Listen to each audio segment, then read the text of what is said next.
विधानसभा चुनाव के ठीक पहले कांग्रेस के अंदर मची घमासान थमने का नाम नहीं ले रहा है। कांग्रेस के प्रभारी बदले जाने के बाद नए प्रभारी जैसे ही पटना पहुंचे, उनकी स्वागत पार्टी के कार्यकर्ताओं ने कुर्सी फेंक कर किया और अब खुद कांग्रेस को मजबूत करने की जिम्मेदारी उठाने वाले भक्त चरण दास बिहार में महात्मा गांधी की कर्मभूमि से अपनी शुरुआत करने वाले हैं।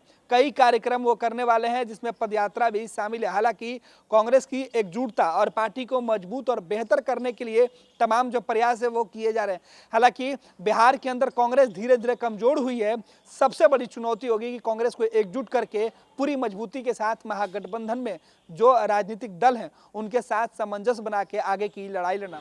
राजेश जी, कांग्रेस के हालात बिहार में चुनाव के बाद काफ़ी खराब हुए हैं। प्रभारी जो थे उनको हटना पड़ा, प्रदेश अध्यक्ष को लेकर भी कई सवाल खड़े हुए, पार्टी के अंदर भी भीतरघात की चर्चाएं खूब हुई। अब जब नए प्रभारी आए हैं तो क्या लगता है कांग्रेस समीक्षा करेगी, आत्ममंथन करके अपने आप को मजबूत करने की दिशा में काम करेगी? निश्चित तौर पे चुनाव के दरमियान हो सकता है कुछ कमी रह गई हो। पुराने जो हमारे प्रभारी शक्ति सिंह गोहिल थे, अपने सेहत के हवाला देकर उन्होंने रिजाइन दिया था। अब भक्त चरण दास जी को बिहार के प्रभारी बनाया गया और भक्त चरण दास जी बिहार को पिछले 40 सालों से जानते हैं। जो राजनीतिक जीवन में नहीं आए थे तब से वो बिहार के जानते हैं। तो मुझे लगता है कि कांग्रेस पुनः ठीक से धरातल पे काम करेगी और पहले ही दिन कहा है कि हम प्रमंडल वाइज दौरा कर लेते हैं, तब हम कमेटी भी देंगे। 4 साल से बिहार में कमेटी भी नहीं था। तो जो कांग्रेस के वर्कर हैं उनको तो आशा की किरण दिखाई दे रहा है और निश्चित तौर पे आप देखिएगा कि 2-4-5 महीनों में बेहतर परफॉर्मेंस कांग्रेस का सामने में आएगा। मतलब जो गोहिल नहीं कर पाए वो चरण करेंगे।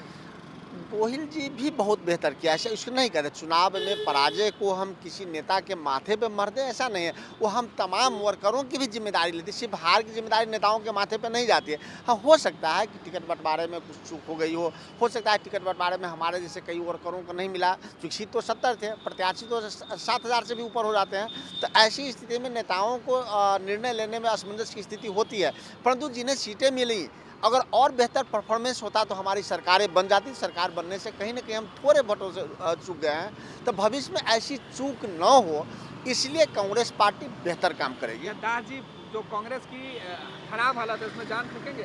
देखिए, कांग्रेस के हालात खराब नहीं है, इसे और बेहतर करने की आवश्यकता है। हारे हैं तो महागठबंधन के हम तमाम लोग, तेजस्वी यादव जी का भी 44 सीट आया, मेरा भी 19 आया, वाम मोर्चा का थोड़ा ठीक आया। अगर हम सबों किसी को एक ज़्यादा आया, तेजस्वी यादव जी को 10-20 सीट आ जाते तब भी हम सरकार बना लेते, हमें भी 10 सीट मिल जाता तब भी हम सरकार बना लेते। जनता ने जितना वोट दिया हम उस पर भी सरकार बना लेते। अगर हमारे वोटों को छेड़छाड़ नहीं किया था, बेईमानी नहीं की जाती, तो हमारे तो आप देखिए ना किस प्रकार से बैलेट पेपर का बेईमानी किया गया। तो लेकिन अगर अपार बहुमत मिलता, 25-30 सीट और मिल जाते तो चाह के भी नीतीश कुमार बेईमानी नहीं कर सकते थे। तो आने वाले समय में हम बेहतर परफॉर्मेंस में रहें और महागठबंधन 2/3 बहुमत से सरकार में कैसे आए, इसके लिए कांग्रेस ही पार्टी नहीं, महागठबंधन के तमाम लोग एक साथ बैठ के निर्णय लेंगे कि कहाँ कहाँ हमें चूक रही, उसको हमें सुधार की आवश्यकता है। नए प्रभारी क्या करेंगे अब आने वाले वक्त में? नहीं, नए प्रभारी तो पहले दिन आप मीडिया कर्मियों से बात के दौरान हुआ कि हम सबके बात सुनेंगे।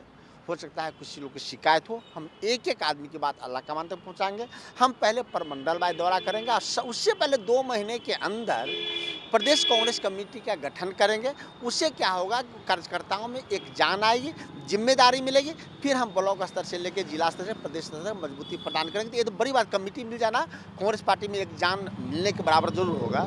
गांधी के नाम पर कांग्रेस को अब बचाने की कोशिश की जा रही है। महात्मा गांधी के कर्मभूमि से एक कार्यक्रम कांग्रेस पार्टी करने जा रही है। महात्मा गांधी के नाम से ही कांग्रेस जाने जाती है, या महात्मा गांधी हो, इंदिरा गांधी जी हो, नेहरू जी हो, तो सुभाष चंद्र बोस हो, अम्बेडकर हो, तो हमें विरासत में मिला है और उस विरासत को हमें बचाए रखना है, जिसको भारतीय जनता पार्टी समाप्त कर रही है। आप भोपाल के चुनाव में देखे होइएगा किस प्रकार से साध्वी प्रज्ञा ने क्या गोडसे के नाम पे वोट मांगा, जबकि हमारे प्रत्याशी गांधी जी के नाम पे हो सकता है हम चुनाव हार गए, लेकिन उनके विचारधारा को हारने नहीं देंगे।